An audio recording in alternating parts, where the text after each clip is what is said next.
এর আতঙ্কে আত্মহত্যা, কারো হার্ট অ্যাটাক হয়ে যাচ্ছে, স্ট্রোক হচ্ছে, এরকম অভিযোগ তাদের পরিবারের মানুষ করছেন। আজও সেরকম একটা অভিযোগ আছে নদিয়া থেকে। স্ত্রীর আধারে আর ভোটার আইডিতে যে বয়স দেওয়া আছে সেই বয়সের ফারাক, এই ফারাকটা কিভাবে হলো?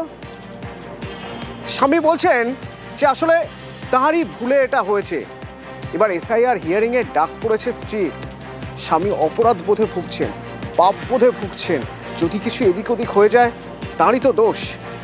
সেই দোষ তিনি লিখলেন সুইসাইড নোটে, লিখে আত্মহত্যা করলেন। অভিযোগ তো সেরকমই। আরো ভালো বলতে পারবে সমীর রয়েছে সরাসরি আমার সঙ্গে। সমীর,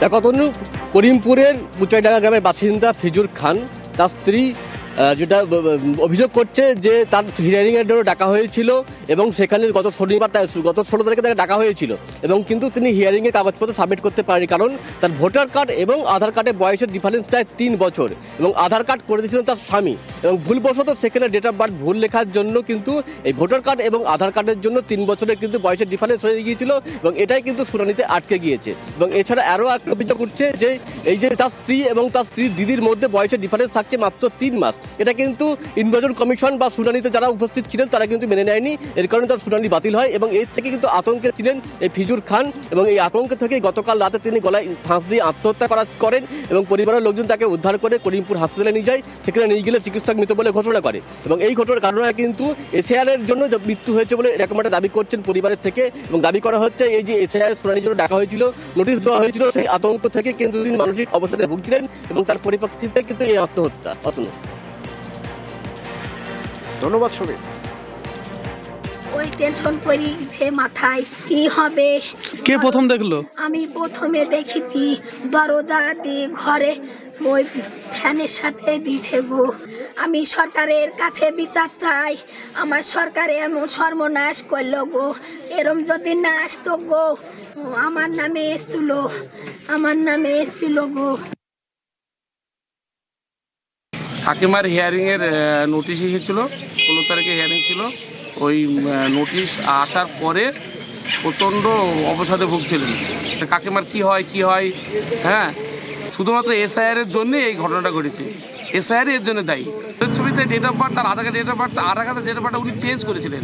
ওই যে ভোটের ছবি তার কাছে যে পার্থক্য, এইটাই উনি এই আতঙ্কে উনি ভুগছিলেন যে ডেট অফ বার্থের গন্ডগোল, তাহলে তো কিছু একটা হবে, তাড়ি দেবে বাংলাদেশ অথবা জেল, কিছু একটা হবে। আমার জন্য আমার ফ্যামিলি শুধু যুক্ত হয়ে যাবে আস্তে আস্তে সবাই। এটাই এসআইআর নিয়ে এক দীর্ঘদিন ধরে ছেলেটা ভুগছিল যে কিভাবে হবে। আমার স্ত্রীর আরও বিভিন্ন জায়গায় দেখে ওর মনটা ঘাবড়ে গিয়ে এই সুসাইডটা করে ফেলেছে। 16 তারিখে যে শুনানি ডেট ছিল, গিয়েছিলেন ওনার স্ত্রী? হ্যাঁ, গিয়েছিল কিন্তু হয়নি। এসআইআরকে ভয় করে ও হয়তো আমি চলে যাবো, আমার স্ত্রী চলে যাবে, যেতে পারবে, ভোটের নামে না, আমি কোথায় দেবো, আমার মেয়েটা কোথায় দেবে, একটা বাচ্চা মেয়ে, তার স্ত্রী।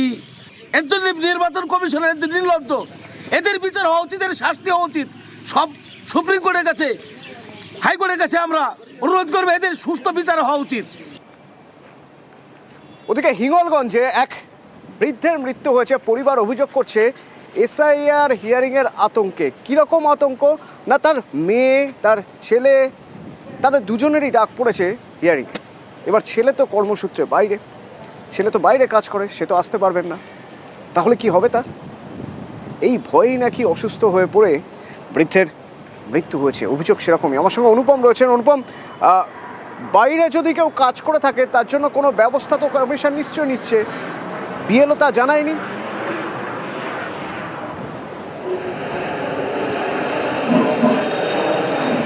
দেখো অতনু, এইখানে হচ্ছে সব থেকে বড় সমস্যা তৈরি হয়েছে যে বাইরে যারা কাজ করে বা পরিযায়ী শ্রমিক তাদের জন্য ইলেকশন কমিশন যে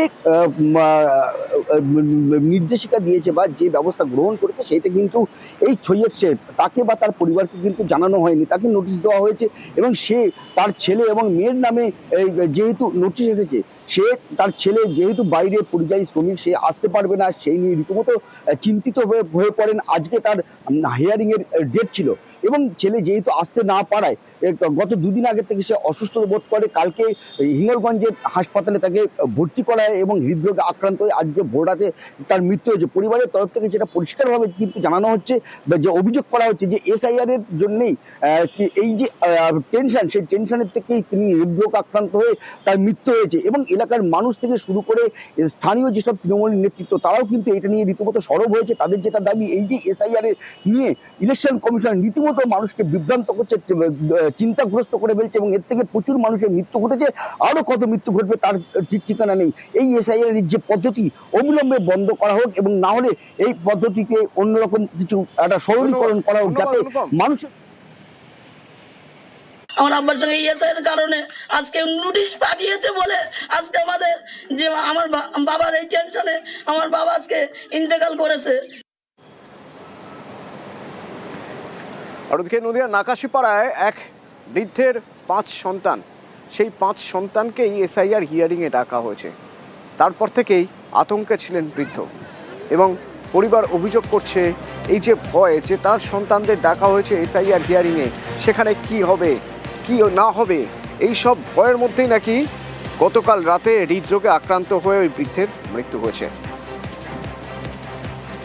SIR নোটিশ এসেছিল, আমরা 5 ভাই বোনই, উনি চিন্তিত ছিল, ওকে জিজ্ঞাসা করেছিল কি হবে কি না, কি হবে কি না, এই করে উনি মানে 2-3 দিন ধরে খাওয়া দাওয়া তো কিছুই করলো না। তা এ থেকে উনি খুবই টেনশন করতো। তা আগামী গতকালকে রাতে উনি হার্ট অ্যাটাক করে চিন্তিতভাবে ছিলেন, দিয়ে হার্ট অ্যাটাক করে মারা গেছে। যে ভারত সরকারের নির্বাচন কমিশন যে আতঙ্ক ছড়াচ্ছে, এতে শুধু সামিরালি নয়, বিভিন্ন ধরনের মানুষের ভেতরে একটা আতঙ্ক সৃষ্টি হচ্ছে। আমরা চাই যে আতঙ্ক বন্ধ হোক এবং নিশ্চিতভাবে প্রত্যেকটা ভারতীয় নাগরিক এবং এই এলাকার যারা নাগরিক তারা যাতে ভোটাধিকার আর পায়। SIR এর হিয়ারিংয়ে হয়রানির অভিযোগ তুলে বাসন্তীর ভাঙনখালিতে রাজ্য সড়ক অবরোধ করে বিক্ষোভ।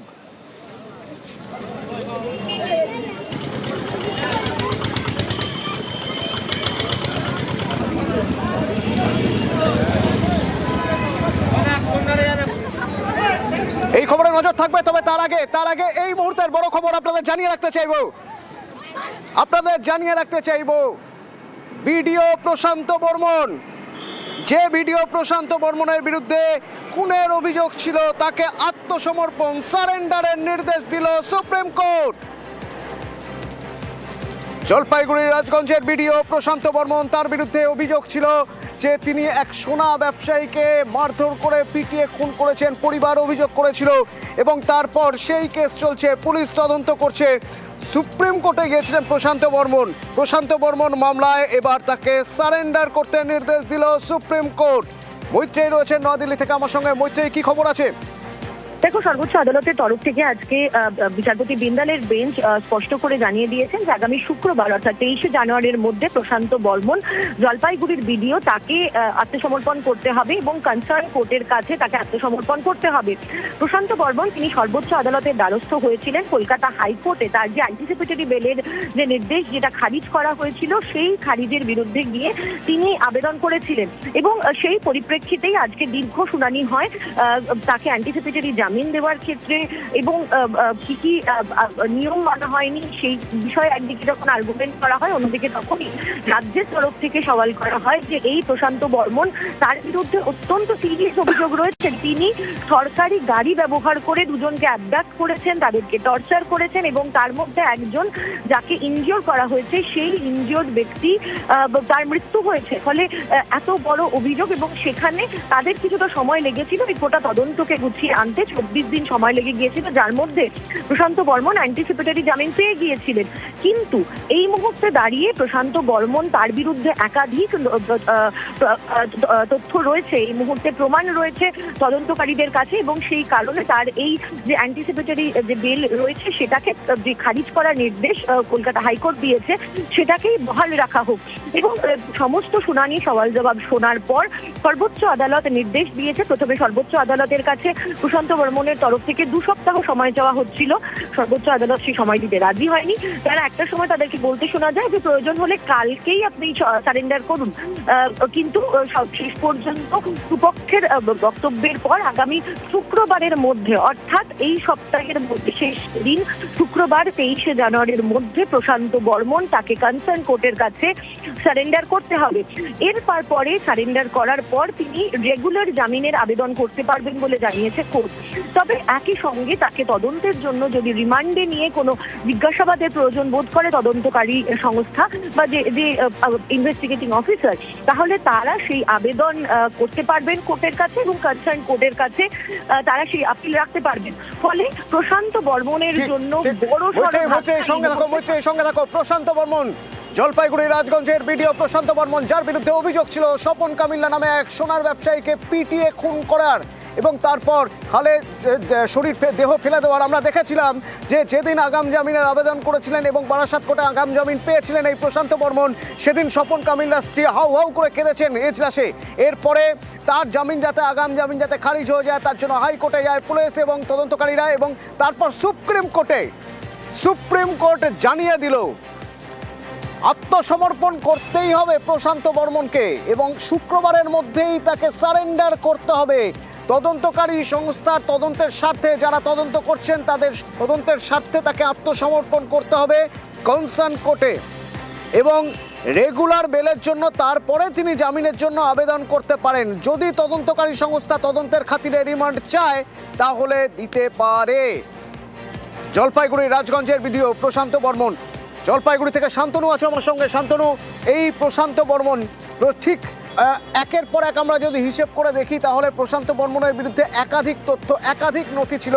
যেদিন প্রশান্ত কামিল্লাকে মারা হচ্ছে, যেদিন খুন করা হচ্ছে, সেদিনও কলকাতায় এই ভিডিও, এবং তারপরে তাকে যখন জলপাইগুড়ি রাজগঞ্জে তার কাছে যখন বারবার প্রশ্ন করা হচ্ছে তখন তিনি বলছেন যে আসলে তাকে ফাঁসানোর চেষ্টা হচ্ছে।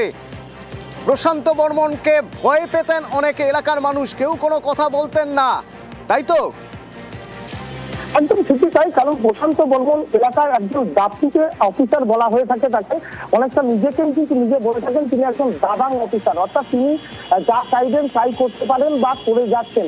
তার একাধিক কাজের ক্ষেত্রে যদি দেখা যায়, কালচিনি থেকে তার কর্মজীবন শুরু হয়েছিল ভিডিও পথে, সেখানেও তিনি যেরকম দাপটের সঙ্গে কাজ করেছেন এবং তার ভালো মন্দ মিশিয়ে একাধিক অভিযোগও কিন্তু তার বিরুদ্ধে উঠেছিল। সেখান থেকে তিনি কিন্তু নাগরাকাটায় বদলি হয়েছিলেন, কিন্তু তার ইচ্ছে মতন বদলিটা তিনি করে জলপাইগুড়ি জেলার রাজগঞ্জকে বেছে নিয়েছিলেন এবং রাজগঞ্জের তিনি যখন ব্লকের প্রশাসনিক আধিকারিক অর্থাৎ বিডিও চেয়ারে বসেন তারপর থেকেই শুরু হয় কিন্তু তার এখানে ছড়ি ঘোরানো, বিভিন্ন জায়গায় বুলডোজার নিয়ে গিয়ে সেখানে জমি খালি করে দেওয়া এবং জমি মাফিয়াদের সঙ্গে তার যোগ সাথে একাধিক অভিযোগ তার বিরুদ্ধে ওঠে। ঠিকাদারদের টাকা আটকে দেওয়া, ঠিকাদারদের যে সমস্ত কাজ দেখিয়ে নিজে সেই টাকা আত্মসাৎ করেছেন, এরকম অভিযোগও সামনে আসে। কিন্তু বিভিন্ন সময় দেখা যায় যে তিনি তার নিজস্ব ঘনিষ্ঠ লোকজনকে নিয়ে চলতে ভালোবাসতেন এবং যারা দীর্ঘদিন ধরে সরকারি কাজ বা সরকারি পরিষেবা দিচ্ছেন তারা হেনস্থার শিকার হচ্ছিলেন, তার হুমকির শিকার হচ্ছিলেন। এই নিয়ে একাধিক অভিযোগের পর যখন কামিল্লা চাপটা আসলো এবং তাকে যখন সরাসরি একের পর এক তার বিরুদ্ধে যখন অভিযোগ সামনে চলে আসলো, তিনি তার বিরুদ্ধে খুনের অভিযোগ প্রমাণিত হলো, তারপরে তিনি গ্রেপ্তার হচ্ছেন না এই প্রশ্ন কিন্তু উঠছিল রাজ্য জুড়ে। যখন একই সঙ্গে জলপাইগুড়ির রাজগঞ্জের বাসিন্দারাও বলছিলেন তিনি প্রভাবশালী, সেই কারণে তাকে ধরার সাহস দেখাচ্ছে না পুলিশ বা প্রশাসন। কিন্তু যখন দেখা যাচ্ছে আদালতে একের পর এক ধাক্কা খাচ্ছেন তারপরেও তিনি ঘুরে বেড়াচ্ছিলেন। কিন্তু আমরা দেখেছি যখন হাইকোর্টে তার জামিন নামঞ্জুর হয়ে যায় তারপর থেকে তিনি একেবারে কর্পূরের মতন উদা হয়ে গেছেন। তার 1 মাসের বেশি সময় ধরে তিনি কিন্তু রাজগঞ্জ ব্লক অফিস অর্থাৎ তার যে অফিস সেখানে তিনি আসছেন না। প্রশ্ন উঠছিল তিনি কোথায় আছেন। বিভিন্ন সময় যেটা আমরা জানতে পারছিলাম যে তদন্তকারী দল তার সন্ধান চালাচ্ছে, তিনি সুপ্রিম কোর্টে গেছেন এবং আজকের এই রায়ের পর বা নির্দেশের পর এখন তিনি কি অবস্থান নেয়, তিনি কি করেন, তার পদক্ষেপ কি হবে সেই দিকে কিন্তু মানুষজন তাকিয়ে আছেন। কিন্তু সকলেই কিন্তু বলছেন তিনি এতদিন প্রভাব খাটিয়ে সাধারণতভাবে পার পেয়ে গেছেন, কিন্তু একজন প্রশাসনের বা দাপিতে না হলে পরে কিন্তু বা সাধারণ কেউ হলে হয়তো এতদিনে তাকে অর্থাৎ ভারতে এখন আর করতে তার হতো। কোনো রকম কোনো রক্ষা কবচ রইল না। ভিডিও প্রশান্ত বর্মনকে শুক্রবারের মধ্যে সারেন্ডার করতেই হবে। বিচারপতি রাজেশ বিন্দাল এবং বিচারপতি বিজয় বিষ্ণইয়ের বেঞ্চ জানিয়ে দিল সারেন্ডার করতে হবে রাজগঞ্জের বিডিও প্রশান্ত বর্মনকে শুক্রবারের মধ্যেই। মৈত্রেয়ী রয়েছেন। মৈত্রেয়ী, আজ এই সারেন্ডার করার জন্য যে সারেন্ডার করতেই হবে, শুক্রবারের মধ্যেই সারেন্ডার করতে হবে প্রশান্ত বর্মনকে, এই নির্দেশ যে দিচ্ছে সুপ্রিম কোর্ট, তার পিছনে ব্যাকগ্রাউন্ড কি, মানে কি পর্যবেক্ষণ কোর্টের? দেখো, কোর্টের তরফ থেকে কিন্তু আলাদা করে কোনো বাড়তি পর্যবেক্ষণ তারা দেননি। তারা বলেন যে তারা ডিটেল অর্ডার দিতে পারেন, কিন্তু সেক্ষেত্রে দাঁড়িয়ে প্রশান্ত বর্মনের আইনজীবী তিনি অনুরোধ করেন যে সাধারণভাবে ইন্টারলোকিউটরি যে সমস্ত আপিলগুলো রয়েছে বা আইএ রয়েছে সেখানে দাঁড়িয়ে যদি ডিটেল অর্ডার হয় তাহলে সেটা তার যে ক্লায়েন্ট তার জন্য অসুবিধার হতে পারে, সেটা সম্মান রেখেছে। কিন্তু কোর্টের বক্তব্য, কোর্ট আজকে সমস্ত তরফের বক্তব্য শোনে, প্রশান্ত বর্মনের আইনজীবীদের বক্তব্য শোনে, এর পাশাপাশি রাজ্যের তরফ থেকে যে আপিল করা হচ্ছে সেটা তারা শোনে, এবং একই সঙ্গে নিহত এই ব্যক্তি তার স্ত্রীর ভাই একটি মামলা আবেদন করেছিলেন, তার বক্তব্য শোনেন যে তাকে কিভাবে ভয় দেখানো হচ্ছে। সমস্ত পক্ষের বক্তব্য শোনার পর সর্বোচ্চ আদালত তারা কিন্তু নিজেদের অবস্থানে স্থির থেকেছেন এবং তারা স্পষ্ট করে বলে দিয়েছেন যে তারা জিজ্ঞেস করেন যে আপনি কবের মধ্যে সারেন্ডার করতে পারবেন। প্রাথমিকভাবে যেরকমটা আমি জানাচ্ছিলাম যে প্রশান্ত বর্মনের আইনজীবীর তরফ থেকে অনুরোধ করা হয় যে তাকে 2 সপ্তাহ সময় দেওয়ার জন্য, অথবা 26শে জানুয়ারির পরে কোনো একটা সময় তাকে আত্মসমর্পণ করতে দেওয়া হোক, তার কারণ ছুটির সময় থাকবে। কিন্তু এবার শুধু সারেন্ডার নয়, পুলিশ হেফাজতে নিতে চাইলে আবেদন জানাবে, মানে পুলিশের কোর্টে বল। আমার সঙ্গে অর্ণব রয়েছে। অর্ণব, এক্ষেত্রে রাজ্য সরকারের ভূমিকা কি ছিল? দেখো, রাজ্য সরকার শুরু থেকেই পেয়েছিল একটা একেবারে বলো প্রশাসনের নোটিশ বলতে পারো, কারণ রাজগঞ্জের যিনি সিটিং বিডিও, অর্থাৎ যিনি কাজের মধ্যে রয়েছেন বিডিও, সেই বিডিওর বিরুদ্ধে কোনো অভিযোগ এসছে খুনের মামলায় এবং তার বিরুদ্ধে গুরুতর অভিযোগ রয়েছে।